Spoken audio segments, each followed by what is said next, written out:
I don't even know. What is that?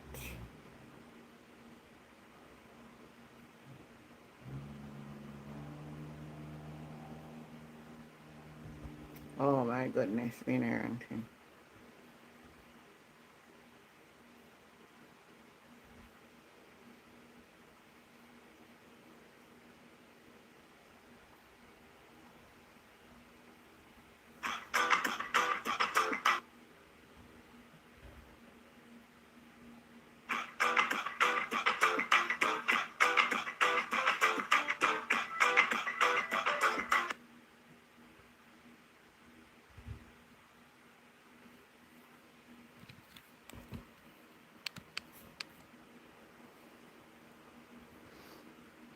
Unc Yourself Bundy.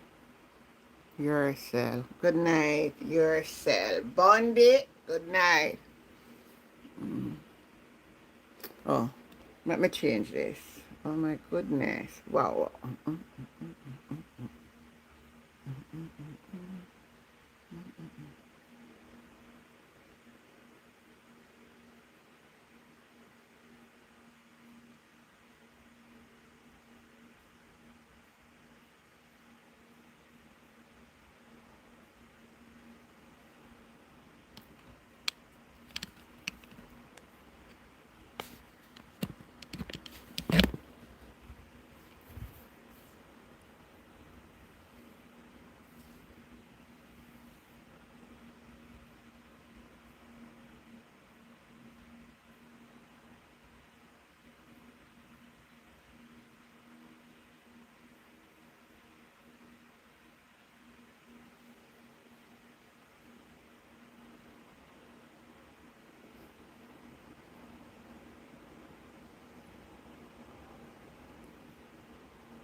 All right. Good night. Good night. Good night. Good night. Good night. Good night. Good night. I want to start off tonight by the PNP keep a press briefing. And you know, when I listen to the press briefing, see? You know, so some of them Jamaican people, yeah, sitting around with we. Imagine the people that talk about the healthcare system. And all the journalists them ask about is nothing comparing to what was.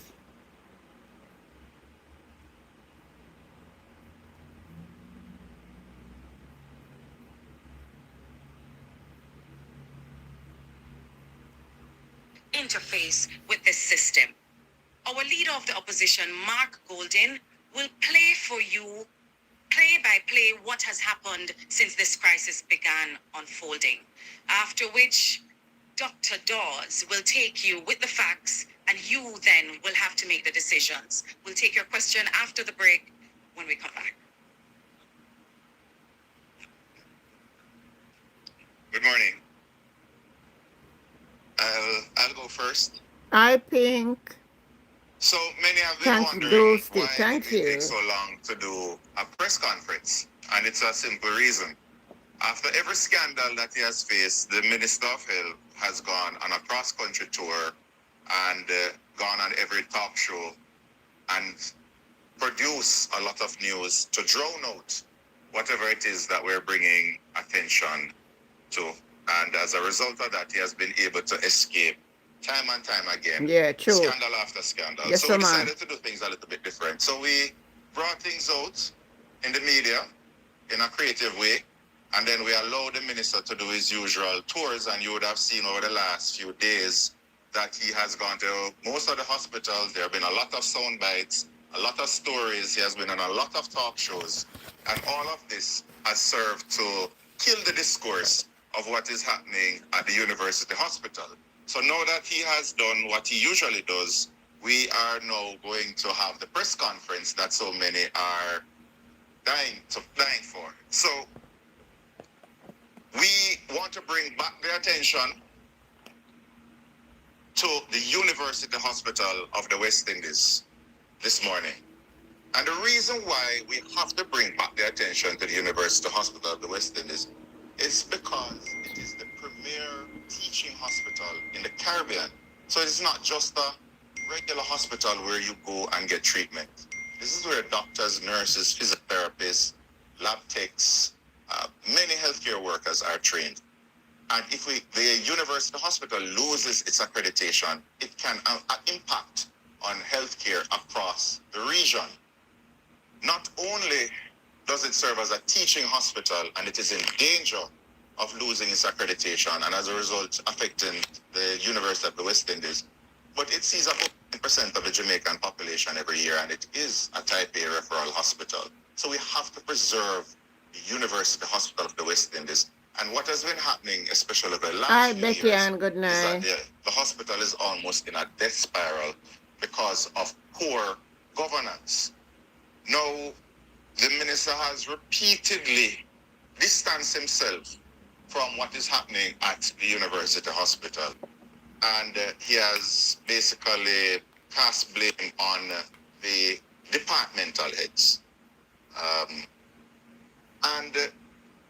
We cannot allow this to happen another time.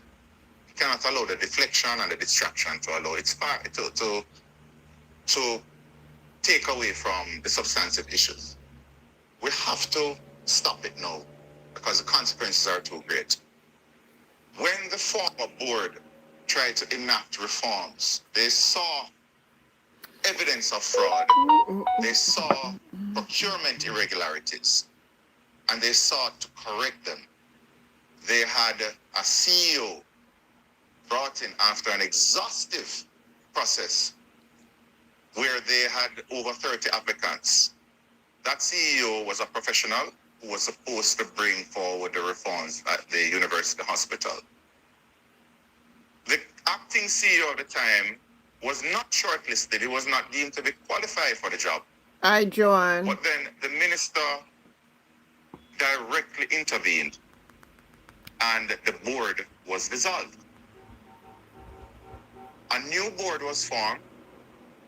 The CEO who was selected to oversee the reforms at the university hospital had gone back because they thought that they were going to work in a hostile environment. And who did this new board select to be the CEO? The same acting CEO who was not qualified for the job, according to the HR panel. This is the same CEO who has overseen the scandal that has plagued the University of the West Indies that we're seeing in the Auditor General's report. Now, when a minister steps in and fires a board who is trying to enact reforms and puts in place somebody who presides over massive mismanagement leading to this scandal that we're seeing today, he has to accept some responsibility. Because in firing the board and putting in place what some may say is who he favors, he has given his imprimatur on the governance structure of the university hospital.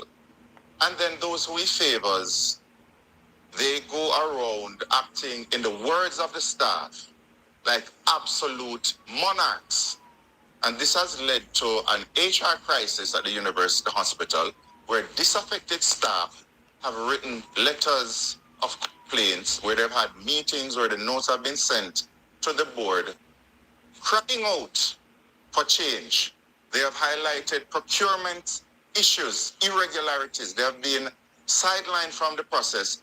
There has been a mismatch between what they need to function properly and the needs of the senior management of the university hospital, leading to dysfunctional equipment and services not being able to attend to patients because there has been a reliance on infrastructural developments rather than giving them the tools they need to work with. We have to mention, of course, the Sagicor Foundation's donation to the hospital. And it is being spun as if we are attacking a private sector entity. No, we're not.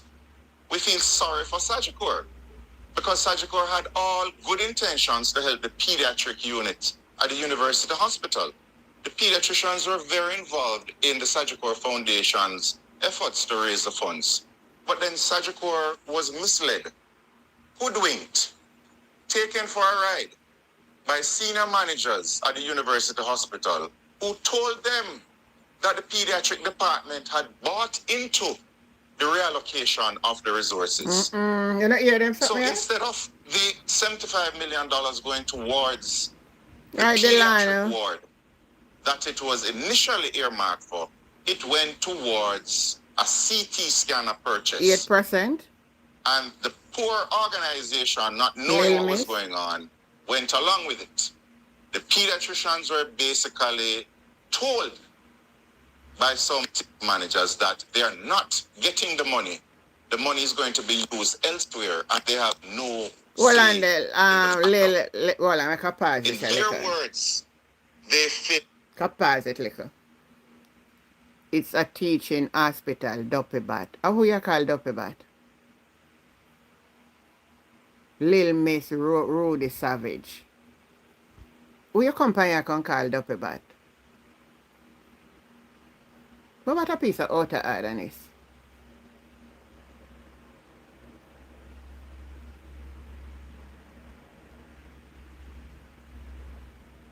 I not even black you.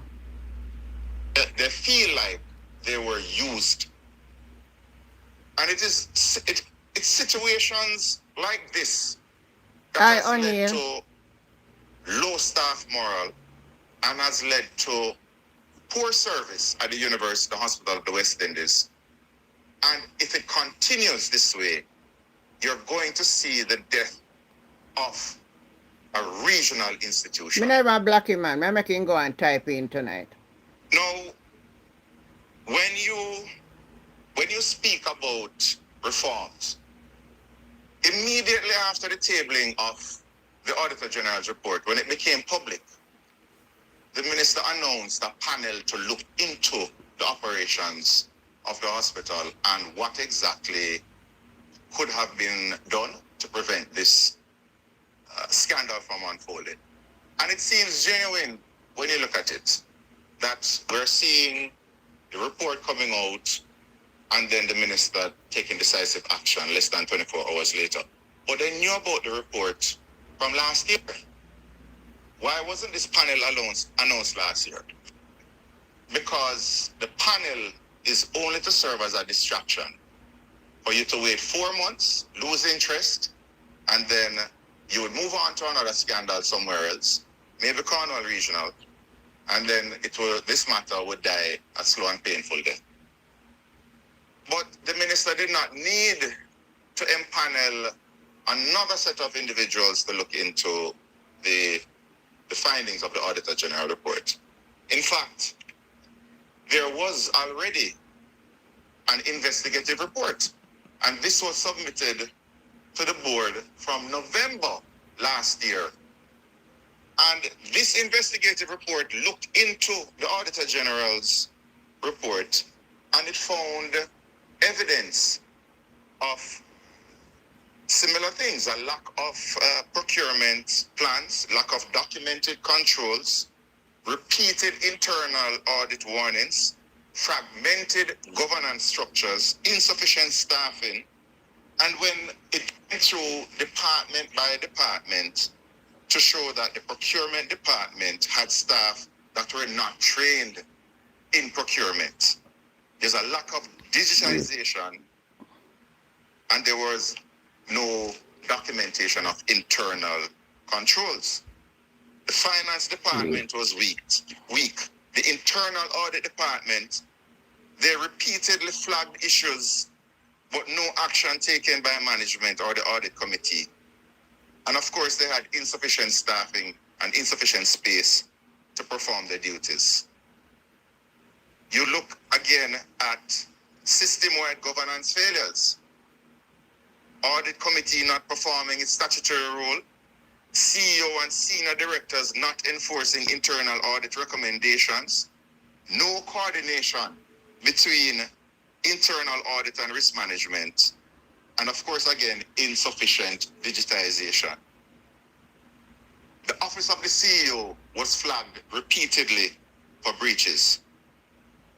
The CEO, reading from the internal audit, the internal investigative report, The CEO confirms ultimate responsibility for operational decisions, including procurement approvals. We know where the buck stops, and we know who allowed the buck to stop there. So we do have not just the findings, but we have the recommendations. So I don't know what this new panel is going to add when this investigative committee has already said that we should establish board-approved annual strategic procurement plans. We should have digital procurement. We should have immediate training and certification of all procurement staff, increased staffing, and of course, strengthening the audit committees. It's all here. It's all here. There's no reason to have another panel. Is the minister aware of this investigative report? And if he is aware of the investigative report, why was this not made public? And why is he creating another panel instead of insisting on these changes? Mm-hmm. Again, it speaks to PR over the need and the political will for reforms at the university hospital. I'm going to close by reading something. In spite of everything that's happened, repeatedly, scandal after scandal, that Hi, have been Lorraine. brushed away by an untouchable minister with his untouchable servants, we have to take firm action in this regard. It is a dark day for Jamaica, where the Prime Minister is unwilling or afraid to act against a minister in which the public has lost total confidence, and in which the institutions of the society are all agreed that this person does not enjoy their trust or faith and has breached the confidence that the people have placed in them. These are not my words. These are the That's words true. of Liquor Dr. Bright Andrew Star. Holness when he was leader of the opposition. Thank you.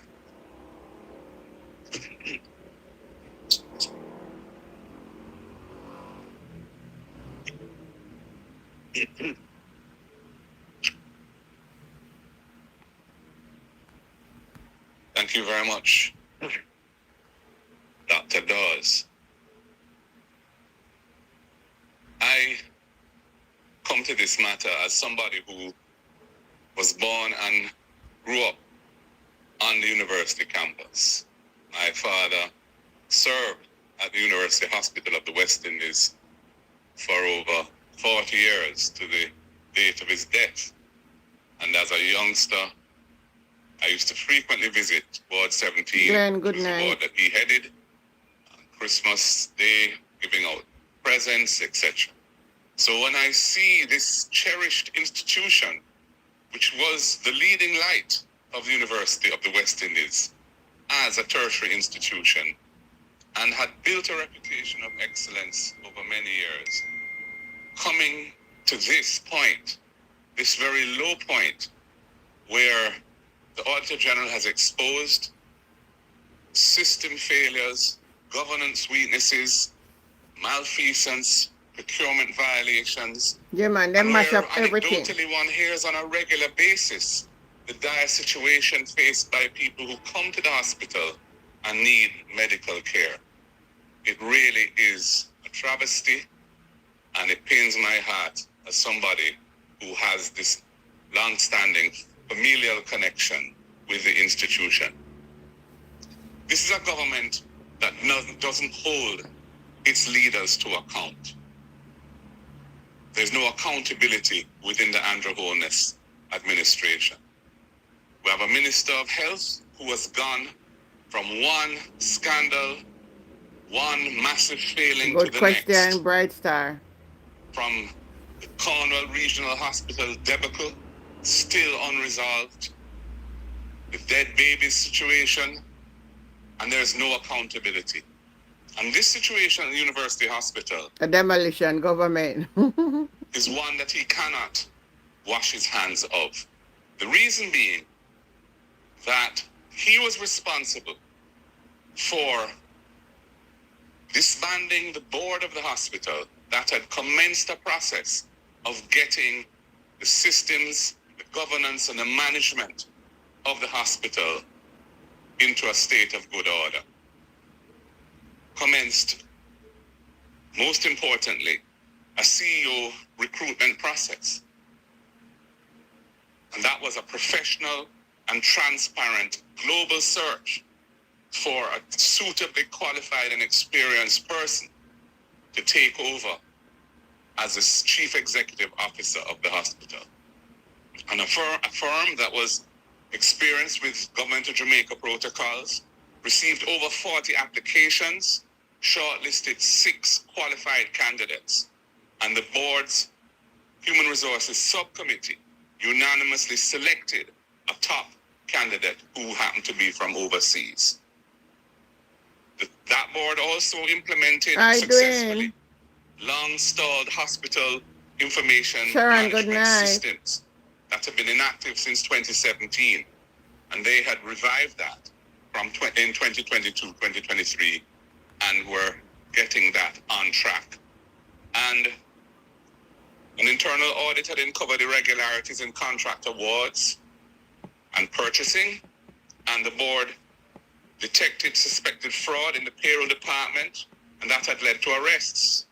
And the board initiated measures to recover over 30% of potential billing revenue that was being written off or uncollected before their tenure. This was a board that was working. This was a board that was seeking to address deep structural problems in the governance and management of the hospital. And then change them. The account of the then chairman of the board that was dismissed, I think, in December 2023, speaks to the selected CEO candidate having withdrawn due to unwarranted pushback from elements that were opposed to this positive change. Prevention of the automatic permanent appointment of the acting CEO. Seeking to do that, the board voted to appoint another senior director as acting CEO because they were faced with a situation where the chosen person was effectively driven out, and they did not want to return to the status quo which they were seeking to move away from in a positive direction. And that is when the minister intervened, overturned that board decision, insisting that the former acting CEO remain and that the search for a new manager, new CEO, be restarted. The then chairman resigned on December 4th in the face of this interference, stating that the situation he had found himself in was untenable. And the minister then dissolved the entire board and appointed a new one. That is the context in which this Auditor General's report must be seen. This Auditor General's report that has uncovered numerous serious failings in governance, procurement, and general management. It has happened under the watch of this minister, a minister who has interfered in an attempt, a legitimate and bona fide so true, Bright Liquor Star. by a previous board to rectify the situation. You're perfectly right. Most importantly, from going through a process to recruit a suitable and qualified person to take over the day-to-day responsibility of Chief Executive Officer.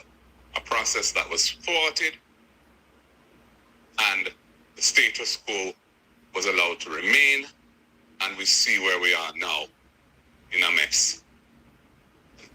The buck stops with the minister. The University Hospital is too important to Jamaica's national development for this to be allowed to go with no one being held accountable. It is just another incident in the litany of malfeasance, of corruption, of nepotism, which has been a feature of the Andrew Holness government for the last 10 plus years. And although the frequency of these incidents is such that people tend to become immune to them, it is our responsibility as the opposition to bring it to the attention of the people of Jamaica and to frame it in the appropriate context so that people can recognize the dangers of allowing these things to go unchecked without proper accountability for those whose responsibility it is to prevent these things from happening or to take the right steps to move forward and solve them. And that is why we call this press conference today. Thank you.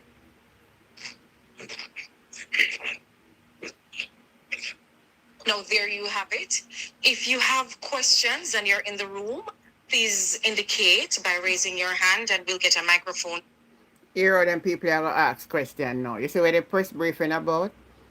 Tell us no good journalism in Jamaica. I want you, good night, Clive. I want you to born again. Oh Lord, I want you to listen to the question then. Where the journalists then go there ask. Listen. To you, please say your name and the news agency you represent. If you are online via Zoom platform, please use the raised hand icon. We will acknowledge you. If you wish to speak, you'll be acknowledged and you'll be permitted to go ahead. Or we can read a message and question for you if you put it in the chat. Good morning. My name is Nakinsky Robinson. I'm from TVJ News. My question is for the opposition leader. Mr. Golding, the medical company owned by the party's chairman for Region 3 and MP for East Central St. Andrew, Dennis Gordon, has been linked to benefiting from the unlawful tax cuts at the University Hospital. You know, so your tough stance against corruption. And Nationwide come out with that. The Auditor matter? General report never said that. At this point, the only formal investigative report we have is the Auditor General's report. And that report does not name any specific company as being involved in anything. You name the company, say 1, 2, 3, 4. It points out that certain companies appear to have received certain benefits and raises real concerns about that. And when those matters are formally investigated, the chips will have to fall where they lie. But at this juncture, I'm not prepared to talk about any specific company because none has been named in any official report. And all you're going on is things that have been said by certain media houses. And I don't want to engage in that.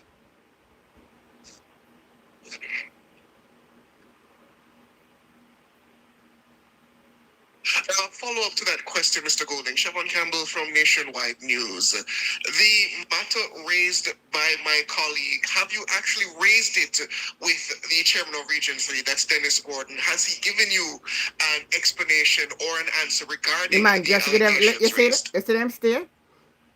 The man just tell him, say, no name or call, and they still bring up the man name. Just want to wish your CEO, I assume he's your CEO, your leader in Nationwide, a speedy recovery from his recent health challenge. I hope he recovers well and quickly. And in terms of your question, I've had discussions with the person to whom you referred. Those discussions are not matters that I would disclose the details of. Suffice to say, he knows my position because my position is not new, and he agrees with my position that the chips must fall where they lie if there's anything in any kind of allegation. But at this juncture, he has maintained that he has done nothing wrong, and I have no reason to doubt that because I haven't seen any official investigation, any official report suggesting otherwise. And I'm not prepared to engage in any speculative chase after any individual, which is just based on rumor or based on conjecture. None of them not ask a question in regard to the university hospital, Recognizing Zara Burton online, please unmute and go ahead with your question. She'll ask the same question too. Hear this now. Hear this now.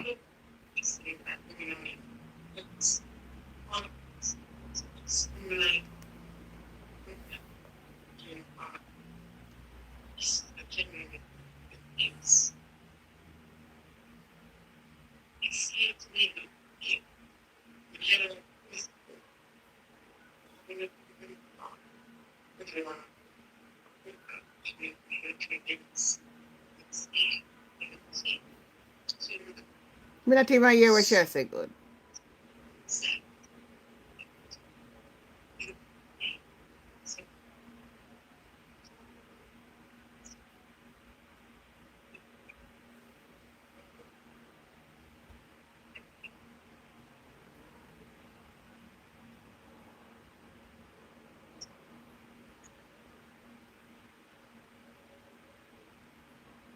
Ms. Burton,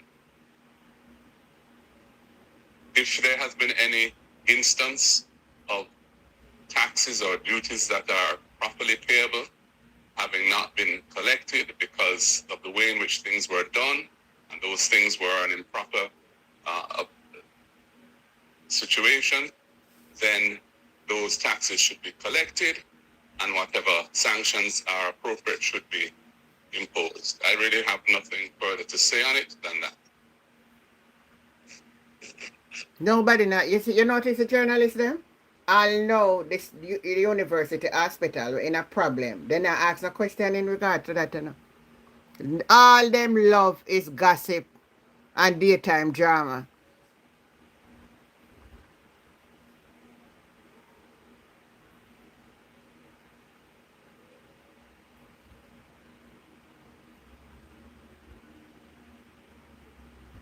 I don't know when I hear when them attack. Something wrong here. Now who attack? Let me turn up this.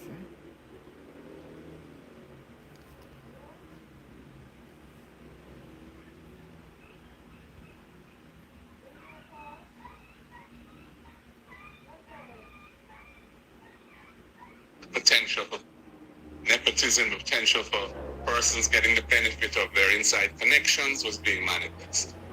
And so I feel that this is very important, and that I ask the media to ensure that they hold, or try their best to hold, those who are responsible for these huge resources being expended are held accountable for how it's being done.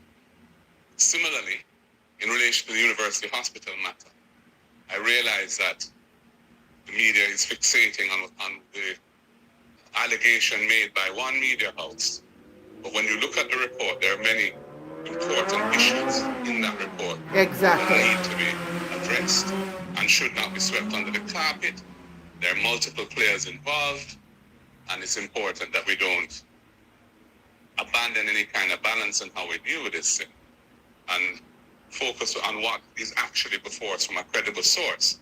And the only credible source presently having provided any information to the public on this is the Auditor General through her report.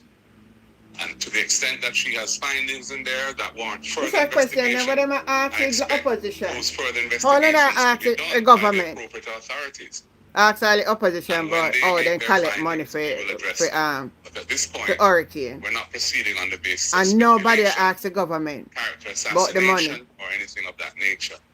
As I said, I have spoken to the Sometimes she persons just asks about involved. They foolishness have for given me true. certain assurances, and at this juncture, I'm waiting to see how the matter develops in light of the report that we have, which is the Auditor General's. Recognizing Janella Perseus. Please unmute and go ahead. She go ask foolishness too, you know.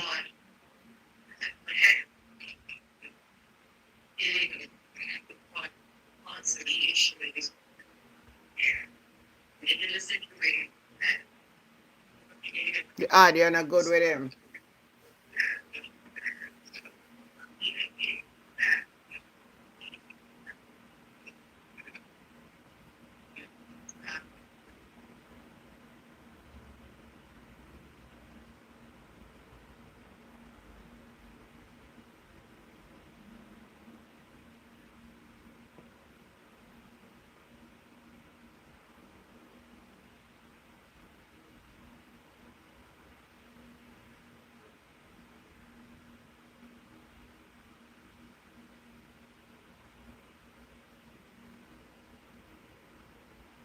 The audio get problem. I don't know.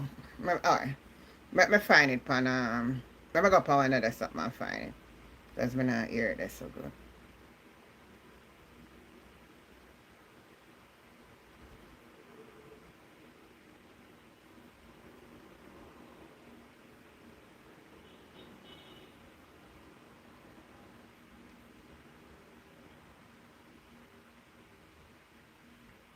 So I know why you go hear so I don't want to play it. I want to know if you hear it.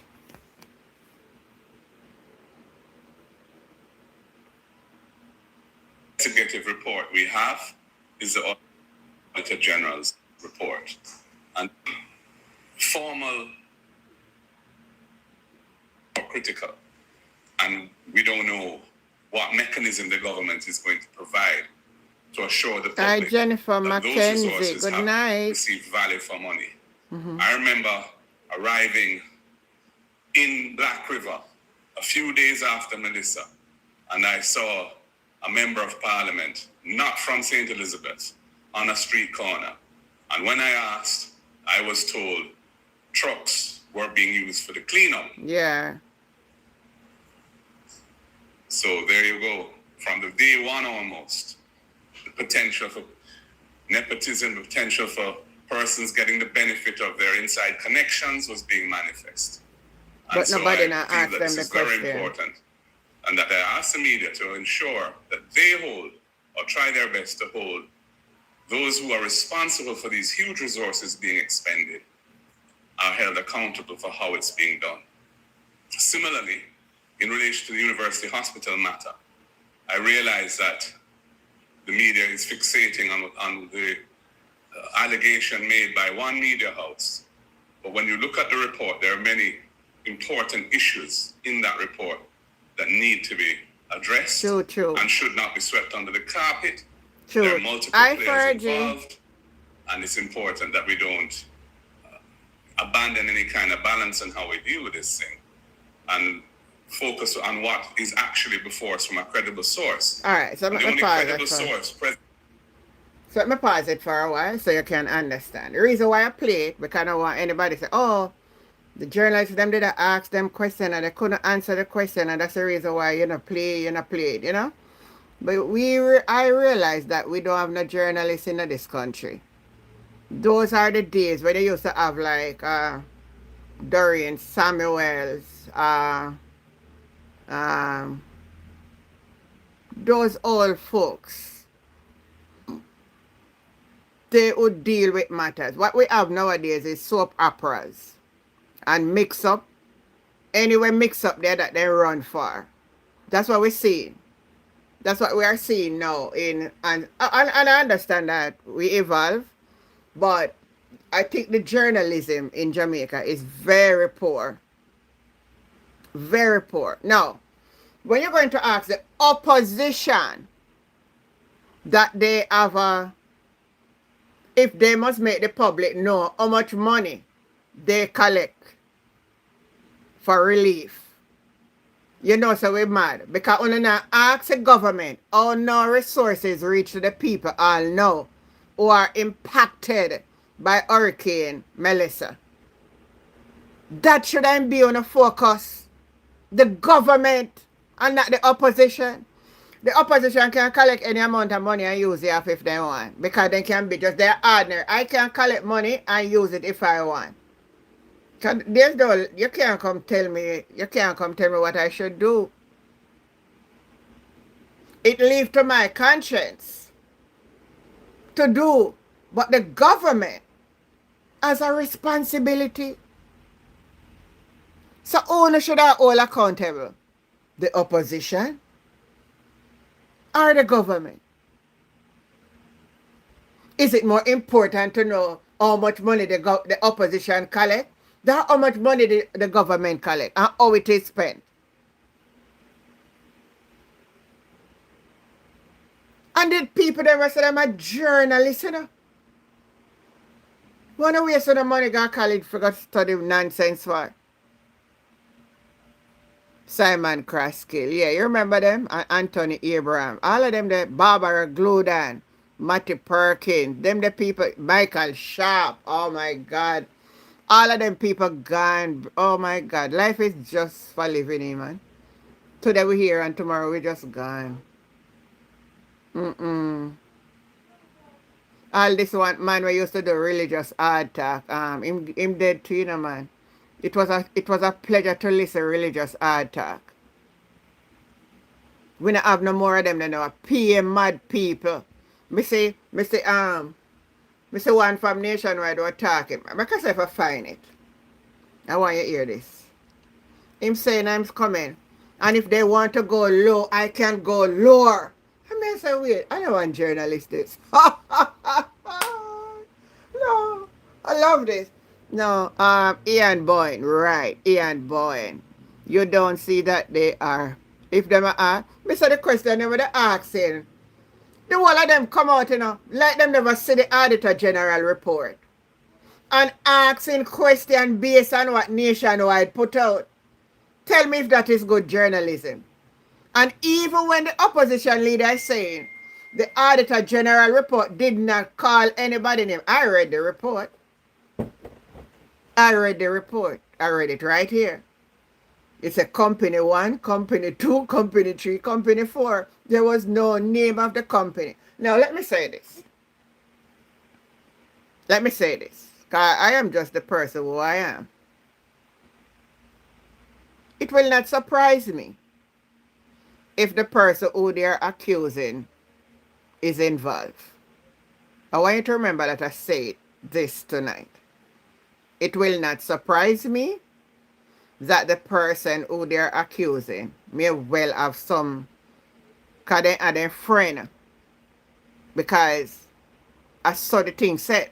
So, but now we don't have no evidence.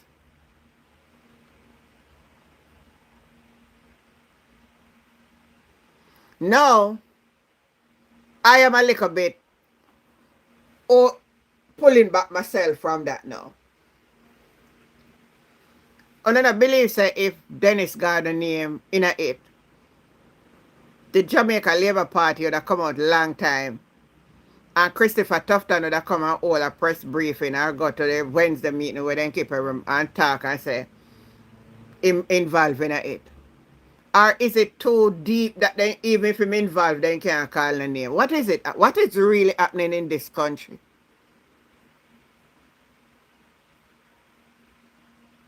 Bob Hill, you hear what I just said a while ago?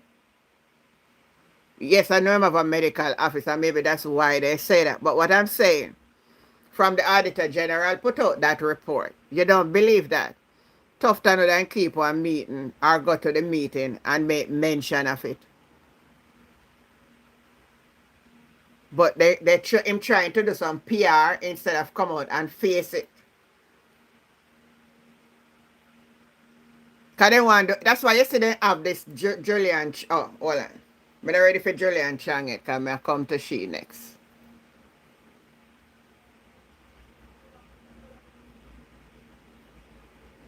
Veron Thomas, I don't support PNP. So your company you can tell me that for? Me did ask you who you support. Did I ask any question here? Oh, you see all who support the PNP, they always come on this platform. Because I'm not afraid to tell nobody who me support. So you see this platform is up in the night, a PNP people come over here. So I don't know where you come type in like me did ask you any question. I didn't ask you any question. What is your motive now?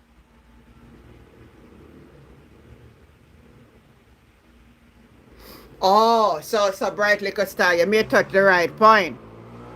So, Amaya, good night. How are you doing? Good night. Glad to see you on. So look here, I like that Liquor Bright Star. The other 3 companies are affiliated with them. So that is the reason why they can't come out and say anything.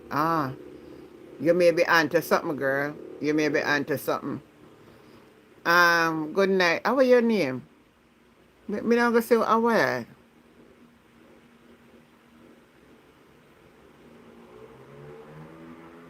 No, me never beard.